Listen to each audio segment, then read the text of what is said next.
अशोकनगर की रहने वाली रुक्मणी ओझा उन लाखों लोगों में से एक है जिन्होंने लंबे समय से नेट परीक्षा की तैयारी की थी और जब परीक्षा दे दी तो उसके अगले दिन उन्हें मालूम होता है कि परीक्षा अब निरस्त हो गई है। रुक्मणी इस वक्त हमारे साथ मौजूद है, भोपाल में है, पिछले 1 साल से तैयारी कर रही हैं।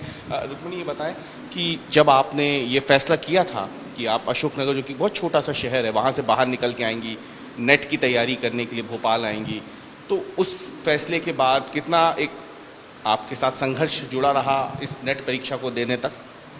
अभी तो बीच में घर भी नहीं जा पाते थे और अभी तैयारी भी बहुत अच्छी हो गई थी। उसके बाद में ये हो गया, अभी एंट्रेंस भी उस आ गए हैं पीएचडी के, तो वो भी कैंसिल हो गया है। अब पता नहीं कैसा क्या रहेगा आगे का। तो जब आपने ये परीक्षा दी तो अब आपको क्या लगता है कि अभी, क्योंकि ये परीक्षा अब जब कभी भी बाद में होगी, तो आपको अपने प्रदर्शन को लेके कुछ कहना है कि अभी आपने जो मेहनत की थी, क्या आपको लग रहा है वो मेहनत बेकार चली गई, अब नए सिरे से मेहनत करनी पड़ेगी, या फिर आप परीक्षा देंगी ही नहीं? आगे का आपका क्या प्लान है?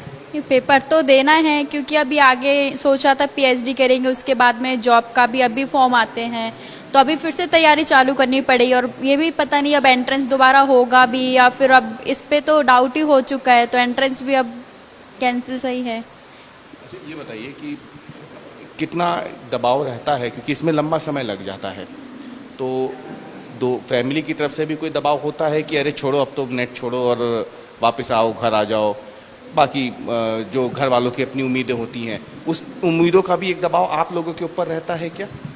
नहीं, फैमिली तो पूरा सपोर्ट करती है, बस यही बार बार लीक हो जाता है तो फिर दिक्कत तो होती है।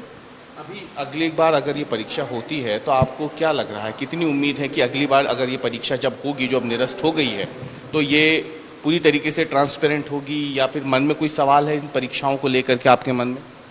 अभी भी डाउट है कि सही, मुश्किल है अभी भी सही से हो पाए, क्योंकि अभी भी 17 को पहले ही पेपर लीक हो चुका था। हम लोगों को भी बोला था कि पेपर आ चुका है, इतने 5,000 में मिल रहा है, 2,000 में। रात को 2:30 बजे कॉमर्स का भी आया कि आगे, हमारे सर ने बोला कि नहीं ऐसा कुछ नहीं है, फेक न्यूज़ है।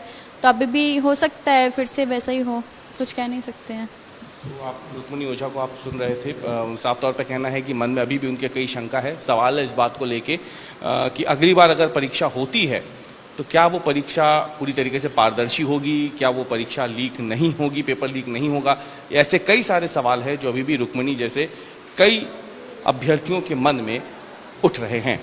रवीश पाल सिंह, भोपाल।